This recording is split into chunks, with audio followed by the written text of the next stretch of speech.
I'm going to introduce Darin Stockdill. Darin earned his doctorate in literacy, language, and culture from UM.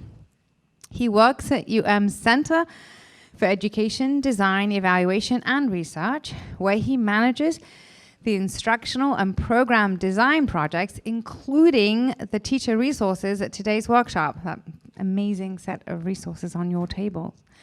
Before joining CEDA, Darin was the content area literacy consultant for 4 years for the Oakland Independent School District in Michigan. He was also a social studies and English teacher in Detroit for 10 years, working with both middle and high school students. His academic interests revolve around the connections between problem-based instruction and education for social justice, as well as the intersections of youth literacy practices and disciplinary literacies. Please join me in welcoming Darin. Thank you so much. All right, thank you for that introduction, Rima. So I'm here today to kind of talk you through some of the resources and also talk about the instructional design process that kind of I go through, which will hopefully give you some ideas about what to do with all the content you have, but also to give you some opportunities to talk at your tables about what's next, what are you going to do with all this great material and information that you've engaged with today.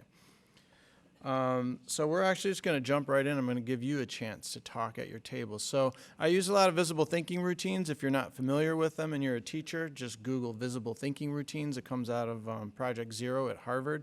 And they're really just valuable protocols to get kids thinking and talk. Actually, not just kids, to get people talking and thinking, just like we're going to do in a second.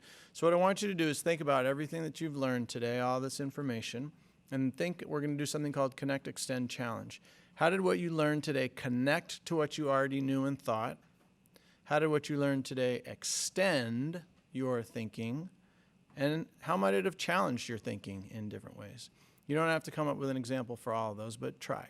And then also think about connect, extend, and challenge to your own teaching. So if you're a classroom teacher and you've been teaching about Islam, how does what you learned today connect to what you already teach? How does it extend what you already teach? And were there any challenges, or what challenges might you foresee? So take a couple minutes and just talk about that at your tables, and then we'll hear some ideas out from the group.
Take about 1 more minute to talk. Whoever's talking, wrap your thoughts up in about 1 minute.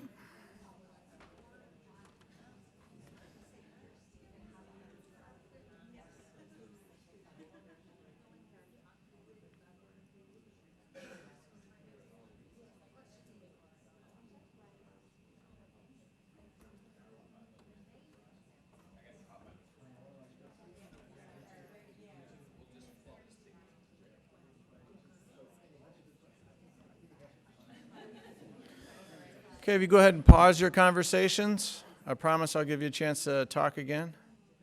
Let's hear out from some of the tables, just anything that you talked about that sort of stood out for you as salient. What connections did you make? How is this extending your thinking? What challenges might there be? Go ahead. Well, in our school, the suffering of the Yemenis, other than we have at least one or two counselors who work with these kids independently, but there is no, to my knowledge, there is no sort of program or like group for these kids so they can talk and share, for example, to help assimilate, to help just, anything. I mean, anything. So that could be, that would be really easy to do, to just create a culture group. And maybe I should have done it this last year. I mean, I didn't, but that would be a good idea. There's a lot more to say, but that's in our school. We have a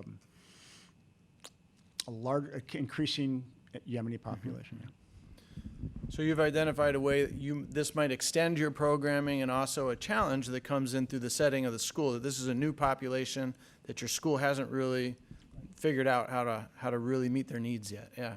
Mm-hmm.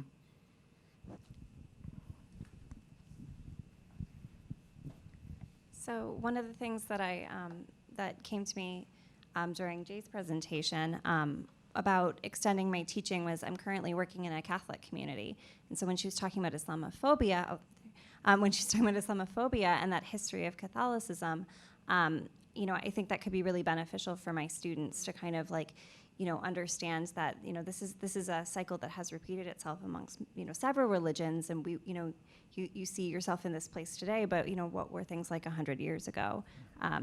And one of the units I teach is Holocaust literature. So just making those connections amongst several groups, I think, could be a great extension for my teaching. Mm-hmm. Great, thank you. Other thoughts, connections, challenges you're bumping into, or challenges that, as you learned today, you're like, that's great, but what's the challenge you're facing? Well, I'm coming to this from a very different context. I'm not an educator in a classroom, but I'm a chaplain. And so thinking about spiritual layers and spiritual care. But we were talking at our table about just nuance and how complicated everything is, and how, particularly when you're talking to middle schoolers or various people who are not able to wrestle with the nuance or address the nuance and complexity of something as big as Islam. How do you distill that in a way that people can understand and engage with, and not perpetuate Islamophobia or stereotypes? Mm-hmm. Mm-hmm. Great. And sometimes just recognizing these challenges enables us, we have to really know it's a challenge first before we can figure out how to meet it. There's no easy answers in education, community education, or school-based education, but knowing we have a challenge, we can begin to think creatively about how to address it. Other thoughts? Okay. So you've got lots of information and lots of content, lots of ideas. So what comes next?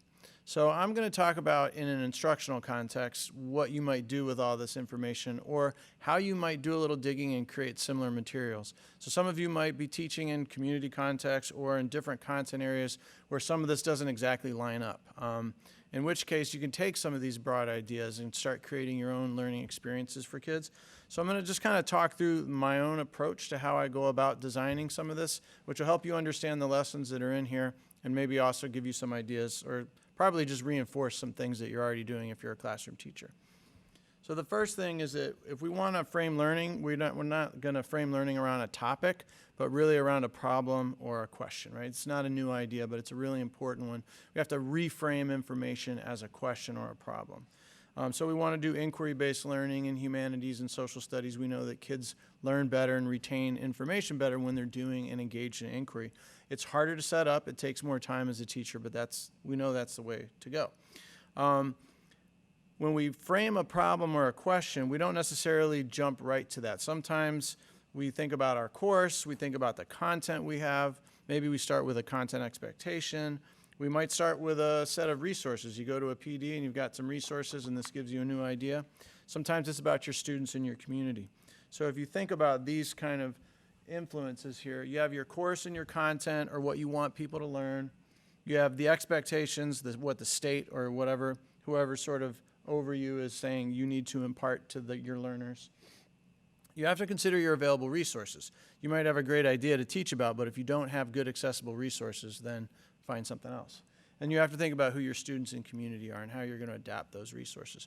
So you begin sort of, it's an iterative process. Oftentimes when we teach people like instructional design or lesson planning, it's very sequential, but it's really iterative. You're kind of going back and forth and moving up and down, thinking about these things. So what makes a good question? So just borrowing from Wiggins and McTeague, who are kind of the founders of this school of thought called understanding by design or backwards design. A good question is open-ended. It shouldn't be something you can Google in 2 minutes and find an answer to. And it shouldn't be a yes or no question, right? It's open-ended and it's engaging. It's thought-provoking, intellectually engaging, and it's worthy of discussion and debate. There's not a cut and dry answer to it. It calls for higher order thinking. It doesn't merit just a definition or a description. You have to do some analysis, some inference, some prediction, just that higher level stuff we need learners to do. And it points towards important transferable ideas across disciplines. So there's something big at work here in a good question. It might be a smaller version, and I'll say more about that in a minute. But there's something big at work, that, like human truths in a sense, that we kind of need to understand. And it raises additional questions and can lead into further inquiry. Requires support and justification again, so we're moving towards some sort of evidence-based conclusion. And it recurs. It's a question or a version of a question that we can ask about multiple people, multiple places, multiple times in different ways.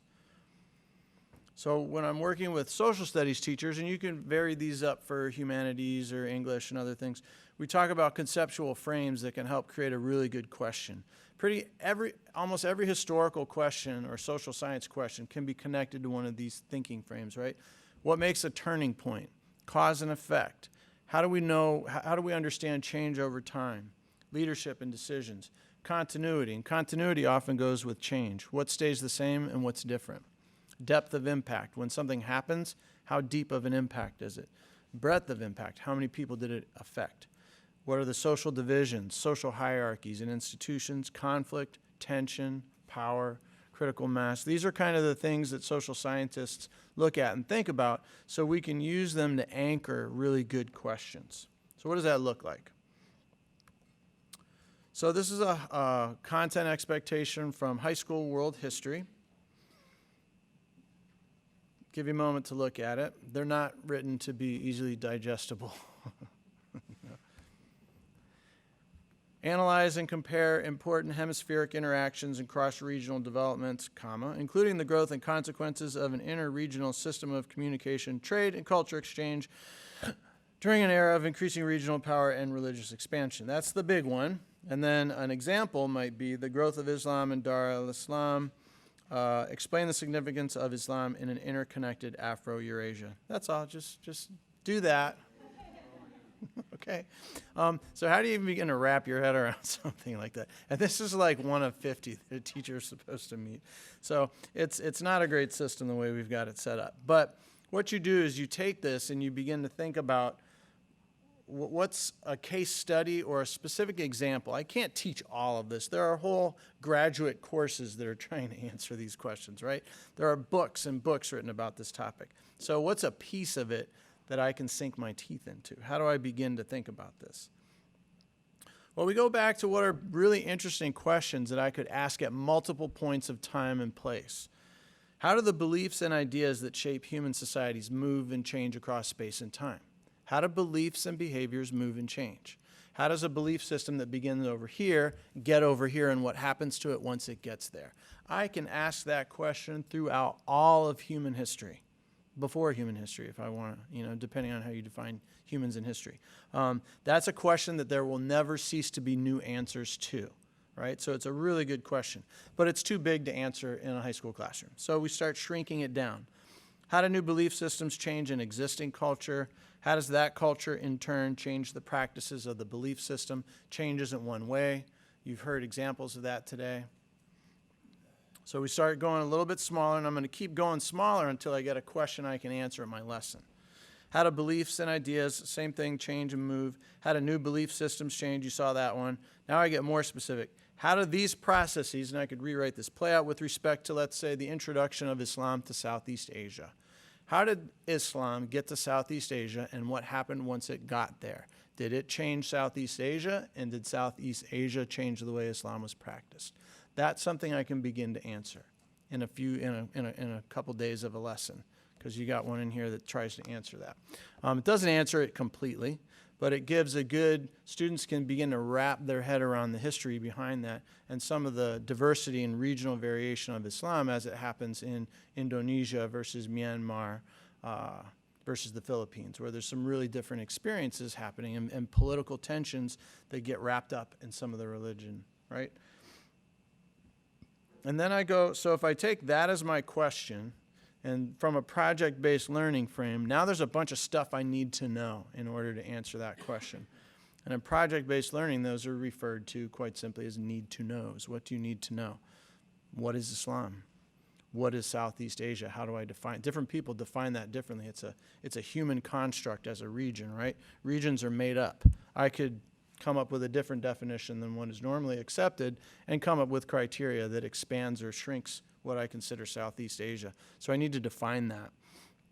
And how, when, and why did Islam enter into this region? Who was involved? What cultural groups were involved? And how did that cycle of change play out? And how is it still playing out? And again, I can't find a complete answer to this, but I can find some of the answers to this, right? So in a minute, we'll delve back into here, but that's essentially what the second lesson plan in here does, is it takes that and at a very surface level gives a very broad history that students are interrogating and then having to think about, and then some case studies of the conflicts and opportunities that Muslim people have in different countries of Southeast Asia. So it goes from the more older history of how it first came to sort of modern opportunities and challenges, and really focusing on the experiences of people. There are then different angles that you could go and you could look at.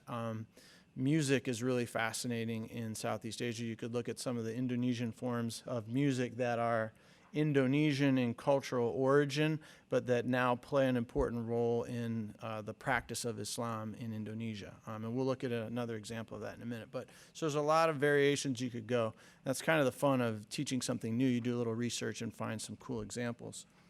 And that leads you to your next task. When you have a problem or a frame in mind, you've got to select your texts and find what you're going to use. And I'm a literacy guy, but I do like new literacies and media and all this kind of stuff. So for me, a text isn't a book. It could be many, many things. A text is an encoded form of information. It could be a video, could be an infographic, could be a data table, could be a first-person account, could be an article. It's my information source. So number one, you use what you can, right? If no sense in trying to use a text you don't have access to, right? So you've got to first find stuff without going crazy and without spending too much time. There's a lot of resources out there, and that makes it harder because there's so much. You need to choose text that has content that will help your students answer the question. It seems obvious, right? But a lot of times we get excited about a really cool article or image, and we use it without really thinking, does it actually help them answer their driving question? Will they be able to use it, or is it just interesting? Ideally, we pick a variety of text types because we want kids to become media savvy and able to read across multiple genres and types of texts. It's got to be accessible. That doesn't mean easy. Accessible doesn't mean easy. Accessible means they can get it if I help them, right? We're putting things just out of their reach, giving them some tools, maybe a graphic organizer, a reading guide. We're bumping them into that text, making it a little bit hard so they have to stretch themselves. And we hope, depending on the topic, that it represents multiple perspectives or experiences. So that's sort of the broad picture. So I start off, frame a problem, begin building my text set, and that's kind of what I did with these things. And then we move into the next phase. But I'm going to pause for a second, see if there's any questions, thoughts, reflections. This isn't new, right? This is kind of what teachers do. But I want to sort of reiterate it and make sure, because sometimes we get stuck and we're in the rush of things and we don't have time to pause. It's the end of the school year now and you're not teaching, so you can go back and think about this stuff. Yeah. Is the point also perhaps not to answer the question, but to go to different questions or deeper ones? So it's a process of learning, right? So as a teacher, you have to be open to them learning and having a process of learning as opposed to you want to achieve an objective. Absolutely, absolutely. Yeah, these are big questions that will never be fully answered. So if they end in new questions, that's even better. Absolutely. In fact, that makes me want to go add that to the slide where it says what makes a good question. A good question leads to new questions. Right on target, for sure. So some things to consider. Let's say you've now got your text in front of you, whatever you're using. You got to chunk it, and that depends on thinking about very carefully about who your students are. Again, we don't want to make things easy. This isn't about removing the need to think. But chunking is just this idea of putting things in manageable pieces. If I have an article that's 10 pages long and I'm working with 7th grade students, it's probably too long. You know, just a ballpark guess. Maybe not. Depends on the kids. I don't want to sell 7th graders short. But usually trying to use 10 pages, it's going to be a bit too long. So what do I need to do? I need to chunk it. I need to figure out which are the sections they actually need in order to answer the driving question and in order to generate to connect to. So this idea of chunking is also building in terms of reading theory, you got to build in process moments when you're using a longer text. So what happens is kids will start reading a longer piece of text and they just blast on through and they don't stop to think. They're just looking at the words. And then you ask them, everybody get it? Did you read it? And they all nod, yeah, I got it. You ask a question and they didn't get it because they didn't pause and stop and think. So at the younger ages and with struggling readers at any level, they need actually chunking. You need to build in a process moment, make them stop, think, do something to actively process before they move on. Comprehension monitoring, right? So those are just some dynamics of when we're building text sets to think into that. Video is the same way. If you're showing a longer video, you know, we've all seen that. You're in, it's, you know, 7th hour, end of the day, you put that 40-minute video on, about 10 minutes in and the heads are nodding, right? So if you're not chunking video, you're going to lose about half that class pretty fast. And by the end of it, you know, unless it's a really good video, a lot of them will be gone.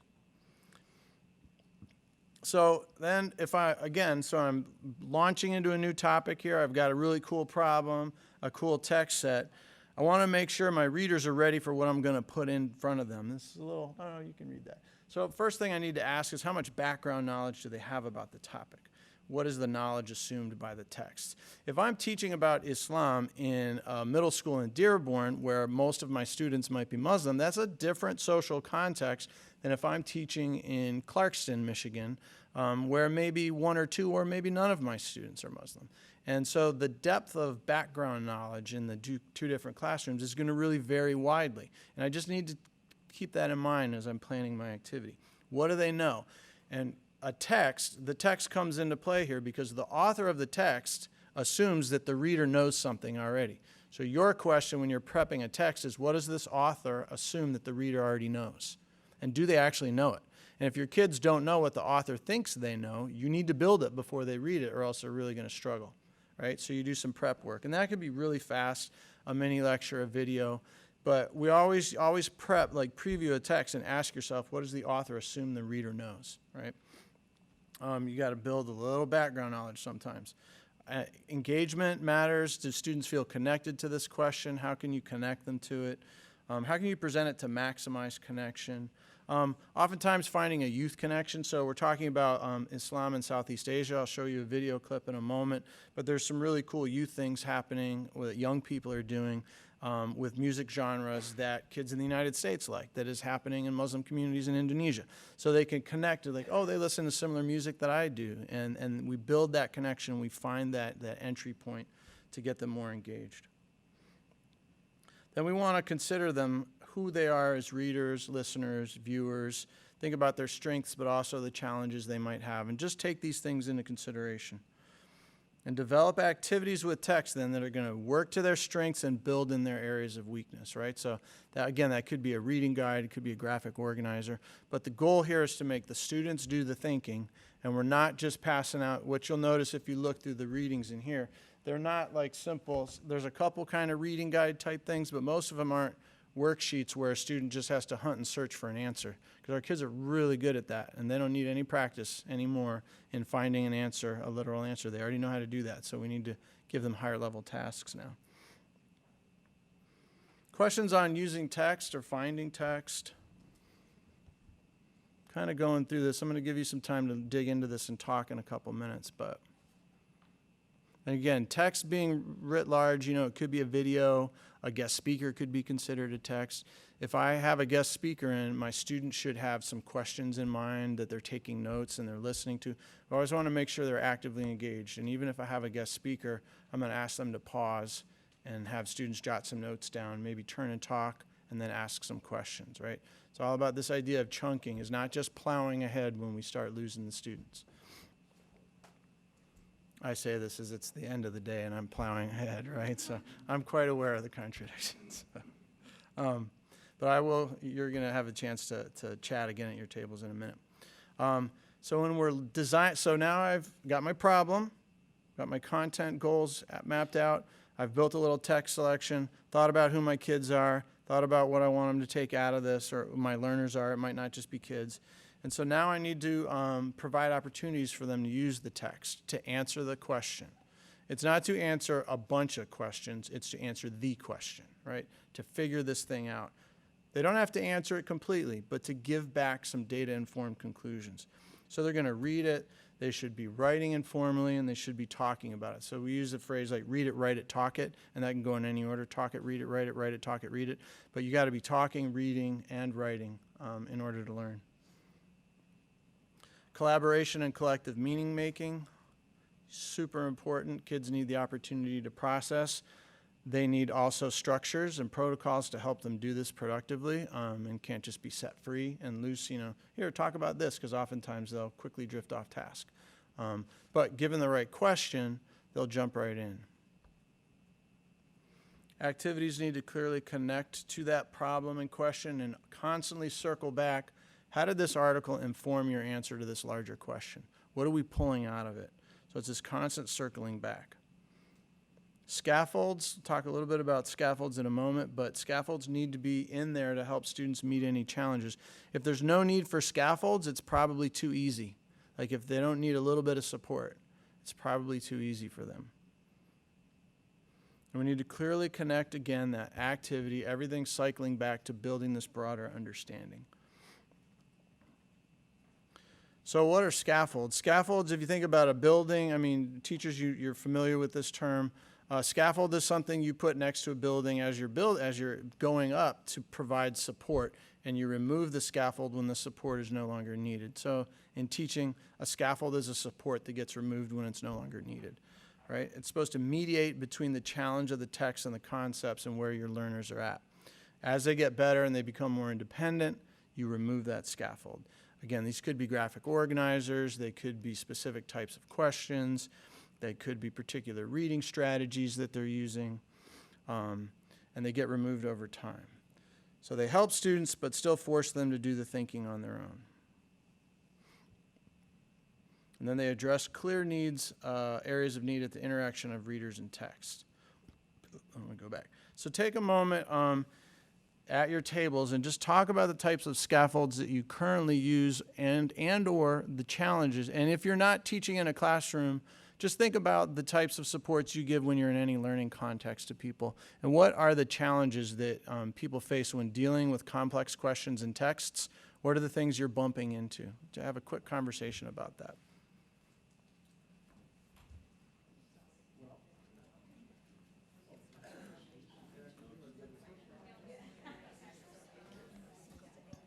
Oh, and if you're not teaching, because I just overheard somebody say that, think about your own challenges. When do you bump into things as a reader, and what kinds of scaffolds help you?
Okay, take about 30 seconds and just wrap up your thought.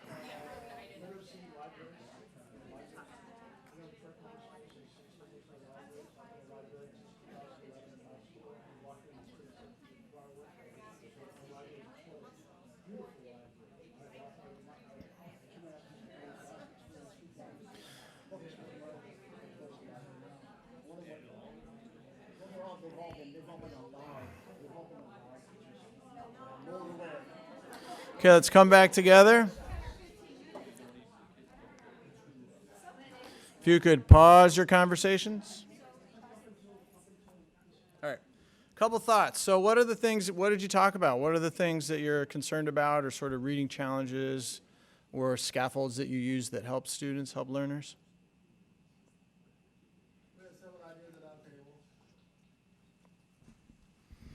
One idea was that we would ask students to read certain contexts and take notes on it.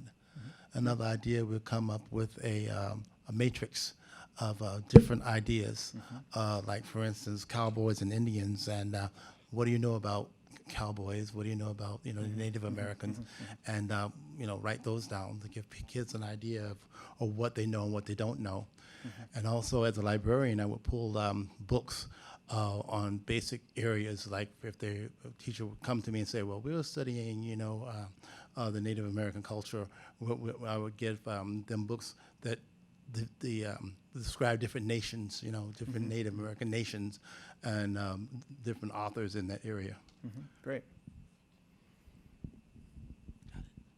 Other thoughts? Yes, I just wanted to the chunking of the text, like my students had Chromebooks, so using the text as electronic, but when we were working on an essay, the challenge is getting them to write. Yeah. So broke down. Just made some copies of the text where it was, like you were saying, it's targeted to what the big questions are, and read and highlight that as a class, and try to get them to work as partners, and then be able to write from there. But I still found it was a struggle even doing that. But I thought that was a big, like accommodation that I was trying to, provide, and facilitate. But just, Yeah, absolutely. It's a productive struggle, right? So productive struggles maybe you didn't feel productive at the time, right? But it can feel bogged down at times. But sort of the culture of schooling in the United States is oftentimes that we get uncomfortable when our kids are struggling and we want to give them the answer. If you ever just like sort of be really self-aware as you're teaching and notice as your kids start struggling, like what you do. I know that if I think back to my own teaching, I would often step in and give them the answer. And that's sort of a cultural artifact of the United States education system. It happens in other places too, but in different ways. So it's good to think about that and think about how do we build classrooms that get at these questions. Like, it's okay to not have an answer. What's a good question though? Right? And so it's not about always finding the answer. We build that need for productive struggle. One way to begin thinking about the reading that we ask kids to do, or even the writing, is just, this is an oldie but goodie, and it's really easy to forget, BDA, before, during, and after. We're prepping them before they read. A lot of times what happens, because the school day gets so compressed and we feel like we have so little time, that we don't take the time to prep before reading, and we just give kids stuff to read and say, read it and answer this, or read it and take notes without doing that prep work. What we really need to attend to is that before, that they are adequately prepared, and that we do exactly what the gentleman suggested. What do you already know and think about this topic? All right, let's categorize it. Let's do a list group label. List everything that you know about this topic. So if I were teaching Islam, I might do this. I might say, what do you know about this topic? List it down very quickly, 10 to 15 facts. Now group them, put them in groups. How would you organize these facts into categories? Now label them. What name would you give each category? Right? I've done it many times. I used to do it when I taught world geography, and I would do things like, if we were beginning a unit on Africa, sort of the cultural geography of Africa, I'd say, what do you know about Africa? List it all down. And inevitably in the United States, what you would get would be a list of maybe like 2 countries and a bunch of animals, right? Seriously, because of the lack of adequate education in our system, that's what you would get. I'm talking like with 6th graders, right? But even in some high schools, you get a lot of, and so that's a really valuable piece of information as a teacher, though. And I said, well, what are your categories? And they might have people, places, names. They might know a couple names. Nelson Mandela usually appears on the list, or it did before he passed. And then animals or something like that. I have a very limited set of categories.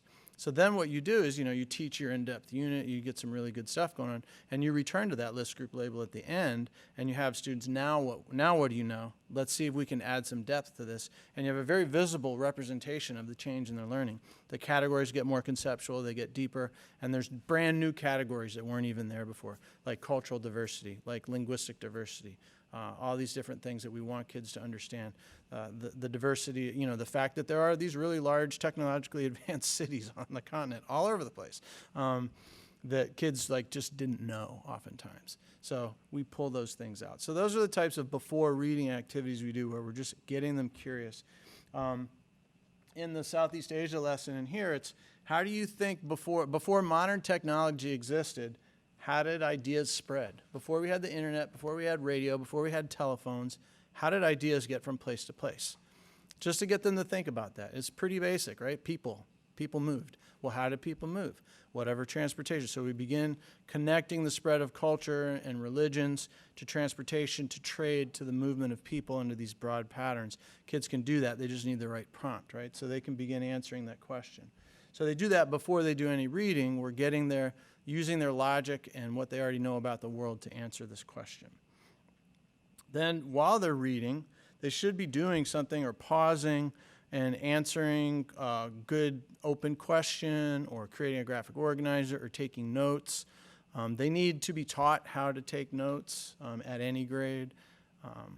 Very important. So that we're modeling that for them, but they're doing something during, so they're activated. And then afterwards, they're going to synthesize. They're going to go back to their notes and use it. As a literacy person, nothing drives me more crazy than when kids take a bunch of notes and they turn it in and that's all they do with it. Well, why did you take the notes then? The information was already in the book. We could have just made a copy of it.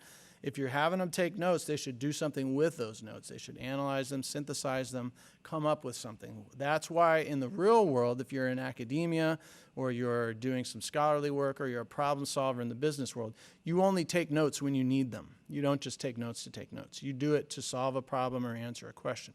So we should teach kids how to do that too and ask them. And usually that's really fast. Like you can just have them review their notes and create a graphic organizer or a paragraph or do some synthesis or even talk about it. But they need to return to that to pull out the important information. Otherwise, why did they do it, right? There's got to be a use for it beyond just the grade. And many times what happens in schooling is kids are just doing stuff for the grade because that's all they're asked to do. So we've got to shift that dynamic a little bit. So there's 3 lessons in your resources, right? You've had a chance to probably look at them. All these principles are kind of embedded in them, not necessarily explicitly, but they're sort of in there. The first lesson is an overview of Islam. It provides a very broad historical background and also some data from around the world. The goal of that lesson is to kind of get at the diversity that exists. The second lesson is on the history and experience of Islam in Southeast Asia. It has a very broad, that's more middle schooly. The first lesson is kind of more high schooly, but these are all adaptable to different audiences. Then the third lesson is on Islamophobia in the United States. I have to honor Hilal Bazi, who is an undergrad student working with me who did a lot of the research and design work behind that particular lesson.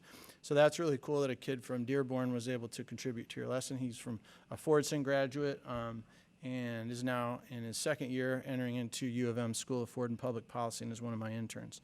So he spent hours in Bentley Historical Library researching Islamophobia in the United States and built this really cool text set that's in there for you guys. So these lessons are flexible, adaptable, and meant to be used and improved. So I want you to just dig into one that looks more interesting, talk about it at your tables. How might you use it? And if it doesn't apply to your content or what you're doing, how might you adapt it or use something similar? Take a couple minutes to talk about that.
So I know you need more time, but I want to make sure our panel gets their time. So I'm going to just, while you're looking and talking, you can also look up at the screen and check this out. Remaja muslimah berhijab, saya bisa bersuara menyuarakan kemerdekaan saya untuk berkarya lewat musik saya.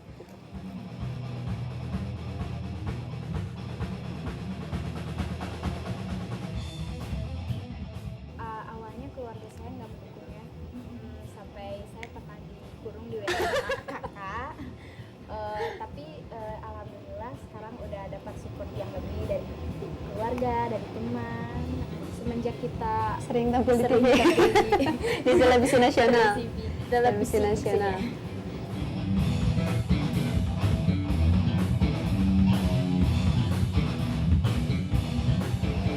Juga yang apresiasi, tapi nggak sedikit juga gitu yang lebih banyak mana sampai saat ini yang lebih banyak yang nyinyirin itu masih lebih banyak gitu buat sekarang.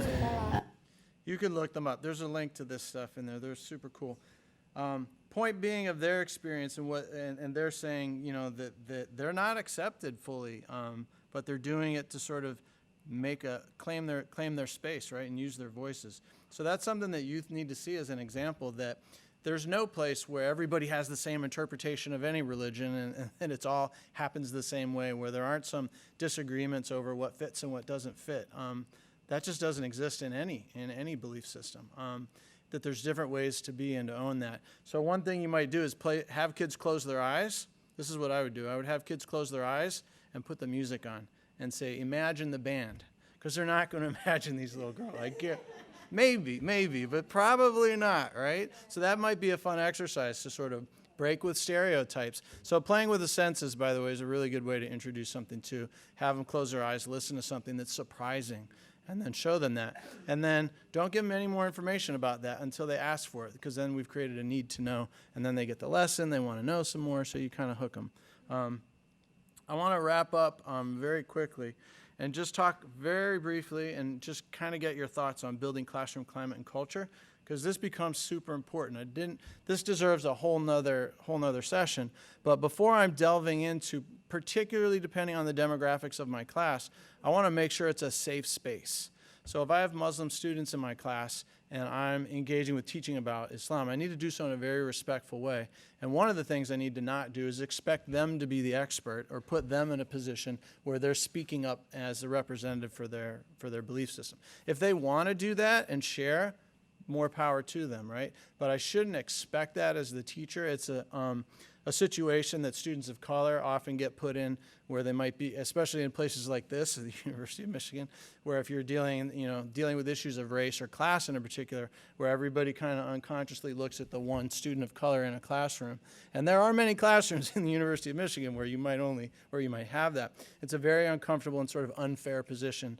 So we want to be really aware of those dynamics when we have classrooms that are sort of demographically mixed.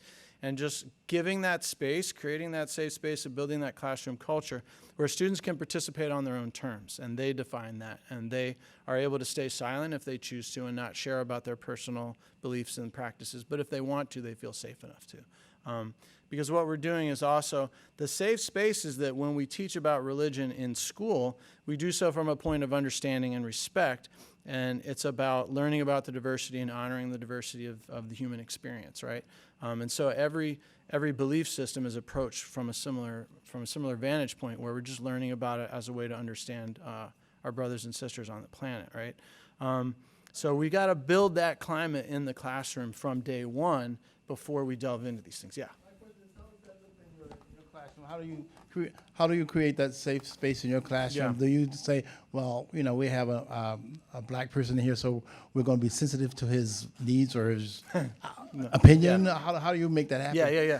So one of the first things I would do would be an activity like this. That's a great question, because the how oftentimes gets forgotten, right? So the first thing I do is, as a teacher, as an instructor, I get to know my students as individuals, as complex beings, right? So I get to know their interests and likes and habits, and I do inventories at the beginning of the year, and I just meet them on their own grounds and learn about them as people, not with any one particular label or identifier, right? So that when there may be one African-American student in the class, but he's also one of the 10 who like topic X or practice this or do that, right? So everybody has multiple identities. So we want to learn about those multiple identities and give them a space to do that. I'd also do a protocol called Hopes and Fears. So I do this in a curriculum we have where we talk about race and injustice. And kids are asked, what do you hope will come out of an honest discussion about race in the classroom, and what do you fear will come out of it?